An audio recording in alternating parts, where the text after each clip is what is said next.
Well, hello, hello. This is Cindy at Ask Cindy Connector Live. This is the last show for today. I hope you guys have some great plans for the weekend. And make sure that you follow me on TikTok, Facebook, and Instagram. And of course, go to Ask Cindy Connector Live on YouTube. Hit the subscribe button, hit that bell icon, and comment on the videos. So, really quick, I want to do a plug for StreamYard. If you are a small to medium sized business, check out StreamYard.com and you can have a video podcast just like this one. And if you like to support my page, go to venmo.com/podcast mastery. So I'm a real plug here for National Day Calendar. So today is Peanut Butter and Jelly Day, World Autism, and Good Friday. And of course, it is Humor Month. So we're going to talk about a little bit later in the show, towards the end of the show, about just implementing more humor in your day, in your month, and in your life. So today I have my friend Kevin O'Connor. He's been on the show before, and he's absolutely amazing. Make sure that you check out his link here on the chat. And so, Kevin, what are we talking about today? We're talking about that joyful, positive, upbeat topic of narcissism. Oh, in a positive way, right? We're going to do our best because we're going to try to identify if there are any silver linings and understand a little bit more about this term narcissism that is bandied around so often these days. And it seems to me that everybody says, oh, I was in a relationship with a narcissist. Oh, you would not believe this narcissist I dated. Boy, this guy was a narcissist. Now, we do know that narcissism exists more predominantly in men. But it's not as common as you think. Now, there are narcissistic characteristics or traits in people, and they are pretty prevalent. But in terms of your hardcore narcissist, not as many as people think. And I think the stats are something like 1 out of every 200,000 people. So Oh, wow. it's not like, I went out on 10 dates and 5 of the guys are narcissists. It's no. Now, some of the things associated with narcissists, and remember, a narcissist is really a cluster of about 9 or 10 different traits. So when they all sort of line up, and it's a psychiatric diagnosis. It's not something that you make. It's just not a Starbucks diagnosis. I dated this guy, have you a latte, and he was a narcissist. So, but there are things that narcissists do that a lot of people have experience with and that are part of our personalities.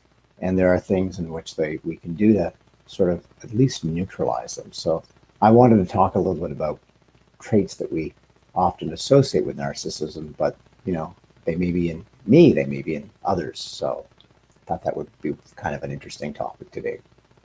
And I also am going to give you the link to a great Instagram later. And this is a woman that I follow who clearly has so experienced and lived and suffered through narcissistic relationship. And she has collated tons of information. And those that I know that have been in relationship with true narcissists, when I send them to this Instagram, it's almost every single post resonates with them. So, when you think of a narcissist, what kind of traits do you think of? As somebody is, what pops to your mind when you hear that word? That guy's such a narcissist. Just asking you. I would say that they want all the attention on them. Everything is about them in conversations. Perhaps they may talk over someone. They don't let the person finish their story. They go back to the story on them and have it be about them. I think that's a trait. So that's sort of nailing it in the sense that there is this grandiose sense of self-importance, that they are the center of the universe. And there's a conversation style that's called narcissistic conversation. And I'm going to give you an example of that. So someone says to you, what did you do last weekend? You say, I went to Big Bear to do some snowboarding. Now, what a narcissistic conversation looks like is then they say, oh yeah, I've snowboarded a lot. In fact, I was at Squaw or I was in Whistler and I went for the week. And now there's a 15-minute conversation. But so they're one-upping you. Well, not necessarily. They're just using what you brought up as an opportunity for them to talk about themselves. So they weren't actually interested in your weekend, maybe a little bit, but they were then interested in taking that and using that to sort of talk about their life. And then you might go at the end of that. That's quite the story. I can't really believe that happened. That was wild. And you're okay after that accident. I know when I fell and tore my MCL, they had to airlift me out. Oh, I remember when I was airlifted out because I fell off my dirt bike riding. And now it's like, instead of what a healthy conversation would be like, you tore your MCL at like snowboarding. Yeah, it's like, and how long did you have to lie on the mountain? No, they came and it was kind of embarrassing. They airlifted me. I couldn't walk. Wow, how long where's that? They like the information that you share creates an opportunity for them to engage. Not with narcissistic conversation. The information you share gives them a point to talk about themselves. So Wow. Now that doesn't necessarily mean the person's a narcissist, but it's usually not. It's not a great way of. It's just not usually a very positive experience. Now you'll see that often in dating. That first date, and you ask your friend, "How was that date?" He said, "Like he talked about himself for like an hour, the whole night. He talked about himself." Been there, done that. And you say, so like you just talked with someone, like he'd ask me a question, I'd say something, and it's like, then he went on for 10 or 15 minutes about this and that. And after a while, I was just nodding my head and I just couldn't wait to get out of there. Now, what's interesting is that your friend will say, it was a terrible date. The gentleman, and it's often a gentleman, sorry, just the way it is. Not that I have anything against guys. He will go home and say, it was an amazing date. She was really interesting. It's like, well, how do you know? You didn't really ask. Well, because the 4 questions or the 5 questions he did ask gave him an opportunity to talk about his life. And so when he talked about his life, he felt good.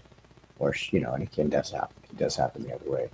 Now, add into that sometimes people will, in dating, not only talk about they'll use that narcissistic cycle, but then they will talk about something like their last relationship. So someone will be out on a date and they say, yeah, no, I've been divorced for a year. How about yourself? I've been divorced for 2 years. And then they'll talk about their relationship. So not only are they talking about themselves, they're actually talking about something that you shouldn't talk about at a relationship when you're dating, because you're kind of there to connect with the other person.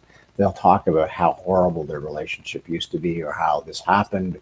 So it's like, oh, you're going to talk for an hour about yourself, and it's going to be about a topic that I really don't think we should talk about when we're on a date.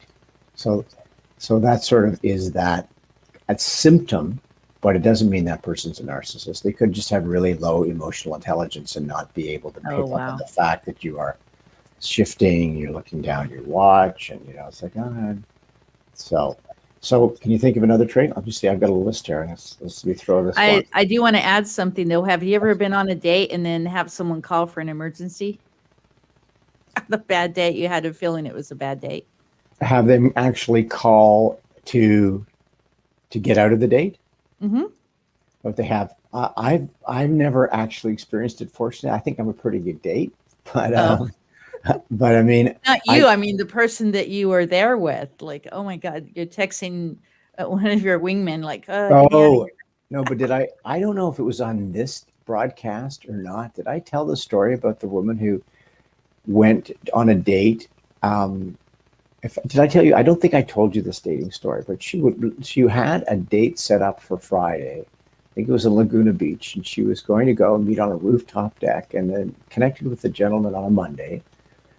Set the date up, had a nice conversation, and then over the next 3 or 4 days, the frequency of texting from him increased to the point that she was thinking like, this guy, like, it's too much. I'm going to see him on Friday. Yeah. But she stayed with it, and then when she met him on Friday, she was meeting him outside of the restaurant on a park bench, and the gentleman sat down beside her, but she didn't recognize the guy from the date because his pictures looked very different. He put on weight. They were of course. So as she was adjusting to the fact that this is not the same guy, she was thinking, oh my Lord, I should not have gone on the date. So when she went up, they ordered a drink. She went to the washroom. And while she was in the washroom, she texted her friend. This is why I bring it up. She said, get me the F out of here. I need help. This is where I am. Come rescue me. Exactly. And she hit send. Then she went out, and as she was walking out, she looked down to see if her friend responded and realized she had actually sent it to her date. Oh, Mhm. whoops. So now she's walking towards her date, and Awkward. she's thinking, OMG. And she sees his back to her, and she says, okay, he doesn't have his phone on the table. Maybe I'm okay. She sits down. She says, hey, how you doing? And he pulls his phone up from under the table, Oh, and he says, am I that repulsive? And uh-oh. she just, it's like she realized she'd really hurt him. She felt totally embarrassed. She said, I'll get the drinks. And he said, yes, you will. And he got up and left. Now, that's a great story for a number of reasons. First of all, anytime that you inadvertently or subconsciously misrepresent yourself in a dating profile, there's going to be some level of reckoning. Sometimes it's just a subtle pause where the person goes like, and sometimes somebody's just going to be completely taken aback. If you're using photos that aren't current, if you're not that person, if you're, a lot have changed, if you had dark hair and you're salt and pepper, or if you're in my case, you had hair and then you don't have hair, like you need to sort of, they want to know who you are today. Mhm. But also instinctively, she knew 2 or 3 days in that the connection wasn't there. Just the way in which she was interacting with her, she just felt herself feeling like, I don't think this is the guy for me. And that's the point when she should have or could have trusted her instincts and said, Yeah. Jim, I've been thinking about this week, and I just want to be honest with you. My sense is that I just don't see that we're a match, and I'm going to take a pass on Friday. I really appreciate you taking the time to connect with me, and I just have to trust my instincts. My instincts tell me that this is not the match. So she had those instincts, but she didn't follow them. And then Wow. and then thirdly, it's like you set the date, you're there with him, he's a human being, you're a human being. To think that you need to get rescued is to give up your power. It's like, hey, you may immediately think there's nothing about this person that's attractive in a romantic way, but you're out on a Friday evening. I mean, it's an opportunity for you to learn somebody's story, for them to learn your story. You don't necessarily have to, and it doesn't have to be a long date, but this is an opportunity for you to be actually improve your own emotional intelligence skills and connect. So lots of missed opportunities, and as a result, a very embarrassing and unpleasant situation. So, Always go with your gut. We talked about that last month, so it's so yeah. important to go with your gut. So here's another trait, Okay. sense of entitlement. So it's like, there's something about the person that it says like, they think they're entitled to that. This is the way it's supposed to be, and you're like, why would you think that? And this is often the behavior you see when somebody's in a supermarket and they're losing their cool, and everybody's sort of thinking like, how is it that this person thinks that this is the way to deal with it, and they think that they've been wronged. This is not the way to go, and it's like, there's a misunderstanding perhaps. But like, why is it that they think they need to be at the front of the line? Why is it that somehow they're special and they're entitled to something that the average person, the regular Joe, is not entitled to? And that sense of entitlement is often associated with narcissism. The other one exploits others without guilt and shame. So Wow. they have the emotional intelligence, the empathy, the thinking about how this would perceive from the other person. Those social skills, that awareness was just never developed. So it's like, it makes sense, and so I'm going to do it, but it makes sense for them. It's like, you do realize that the other people are being implicated. And you'll see that with somebody who decides, I'm going to change my plans. I'm just not going to go ahead. This is not for me. And it's like, there are like 9 other people affected by this decision. Just think this one through. It's like, no, it's fine. I'm doing it. This is the person who makes a plan for travel and then just decides, I'm not into it. And they change it. And it messes up everybody's life. But it's like, there's some other people to take into account. But it's not that they do it deliberately. It's not like it's just that it's like, that's irrelevant information. It's because I know how this impacts me. And there's no guilt or shame. I could tell you that some people who have a lot of narcissistic qualities are often very successful in business Really? because yeah, they're able to disconnect sort of the human cost of some of the decisions. You just think this is best for the shareholders or me, this is best for my business, and they're not really overly concerned about how that affects other people. You know, some of the major polluters, you think like, I have a friend who has a podcast and she interviews, and for her thesis, for her PhD thesis on leadership, she interviewed very, very senior CEOs over the course of 8 months. Um, and they would do this exercise where she would talk about their business objectives and then she would have them take off their business hat and talk about and put their human hat on. So their business could be polluting the environment, inadvertently polluting the environment. But when they're in that mode, they didn't care. And some of them didn't care in real life, but others were able to say, like, yeah, that's not the best way to approach the environment, given that this environment's got to be around for my grandchildren. They did have some awareness. But others, it was like the means was the ends justifies the means. So it's like no awareness around that. They sort of bulldoze through life, and it's everybody else's problem. I don't, and everybody else's problem. They're often have a really difficult time accepting responsibility. So Yes. it's like everybody else messed up.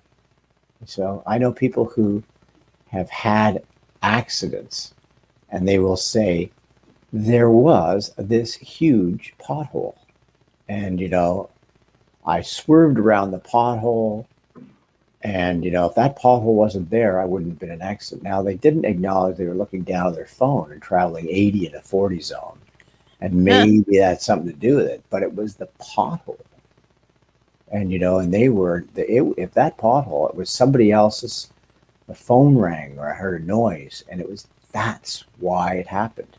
As opposed to, I was not really present and tuned in and paying attention. I was thinking about date. No, it was the pothole. It was something else. So Always blaming somebody else. Yeah. always blaming somebody else. So those are sort of some key pieces. Now, you and I had talked a little bit about there's only one way to actually deal with a narcissist, and it was exactly. It wasn't very imaginative. It wasn't like, let me leave you the 5 steps. If you're in a relationship with a narcissist, you do this, you do this, you do this, do this. And then there's this coming of Jesus moment where they say, I get it. Thank you. Sadly, it's one of those personality profiles where the person rarely ever develops any awareness, and they will continue to engage because you leaving them, you stepping away from the relationship it represents an assault on them. They want to not have you leave, not because they love you, but because nobody leaves them, because they own you, and they will fight and they will write and text and they'll sometimes stalk. And the only way is, it's like, you can be polite and then you block. They're off social media, they're off Instagram, and you can't engage. And 6 months later, you turn on your phone, and within a day or two, lo and behold, you've unblocked them because then the text comes in again, and it's so easy to fight. I think there's a number, I think it's 40 days, in order to sort of break the bond, the trauma bond, the connection between a healthy person and yourself and a toxic relationship. You need at least 40 days of no communication. Oh, wow. 40 consecutive days. And it's like, and once you talk again, you start off at 0. You reset. It's not like you talk twice in that 40 days and you're like, I did my 40 days, because you're having to break a very bad habit. And sometimes it's good just to totally break. I have had a girlfriend since I was 12 years old. And in 2013, I made the break. And yeah, very much narcissistic traits. always one-upping. And a lot of my friends would say stuff about it. And finally, it rang the bell up there. I'm like, well, yeah, everyone is right. And once I did that, I actually had more joy, more abundance, because yeah, it was very uncomfortable being around there and always, getting one upped. Yeah, it's like you start to realize that you're in their circle just for them.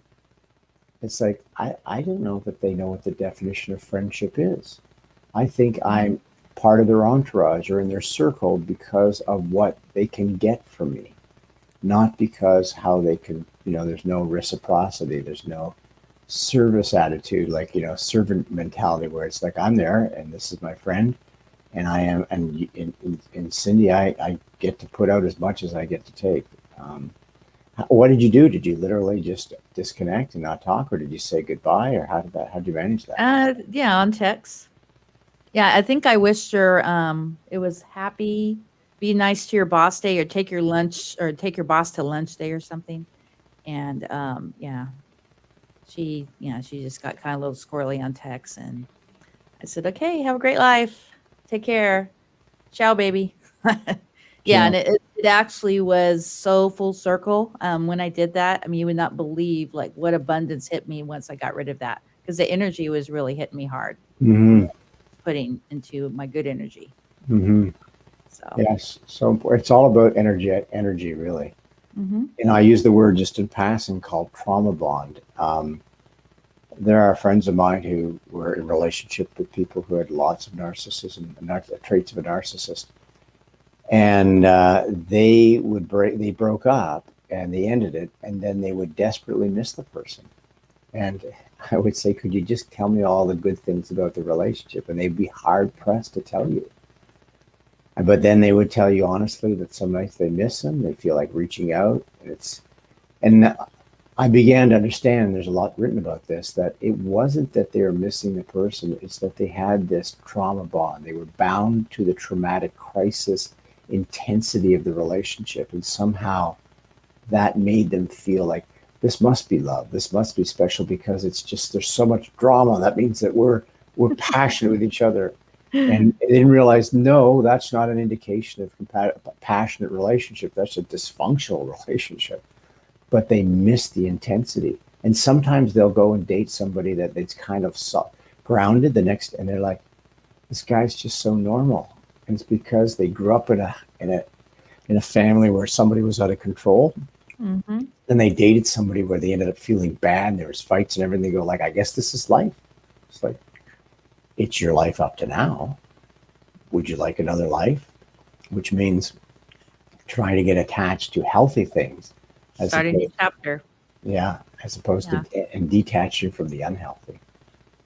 So So we're a little bit over right now. yeah, We're at 23 minutes. Let's close out and let's talk, since it's National Humor Month, let's talk about how people can implement that into their daily life.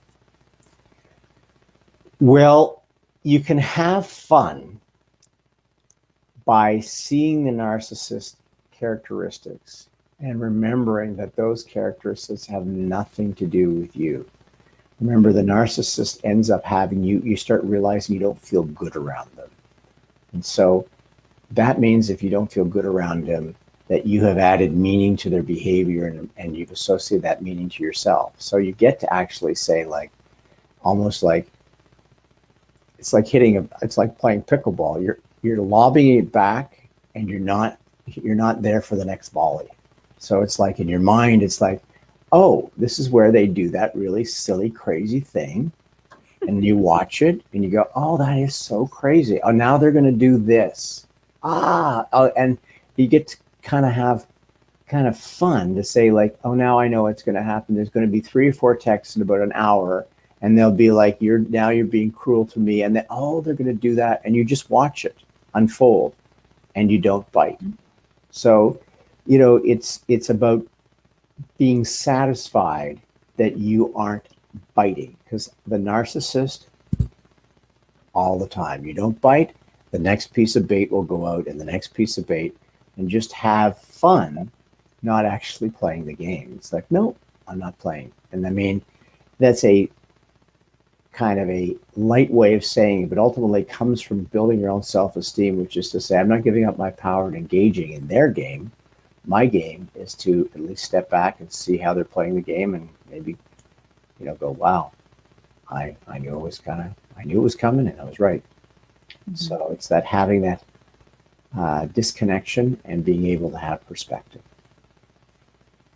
I actually want to introduce you to another coach. I don't know if it would be a good collaboration or not, but I'm going to send an email and connect you to her. It would be a good connection just to, start building rapport. Maybe you could do a collab book in the future. But I am Ask Cindy Connector, and I love connecting. So I would like to connect you to her. And also my friend who wrote, what's your favorite flavor of ice cream? Have you heard about that? No. Yeah. So I'll actually send you the link. It's not what you think. But once you look at it, you're going to be like, oh, since you're a relationship coach, you may appreciate what is in the book. Great. I look forward to it. And it's always a pleasure to be on your show on Fridays. And we'll look forward to the next time we visit. Well, great. Thank you for coming. And I'm going to go ahead and close out. So this is Cindy at Ask Cindy Connector Live. Make sure that you follow me on Facebook, Twitter, Instagram, and of course, subscribe over on YouTube. And definitely follow Kevin. You could actually look at the links here in the broadcast to follow him. And later on, he's actually going to post something from an Instagram connection of his that has really great content. So stay tuned for that.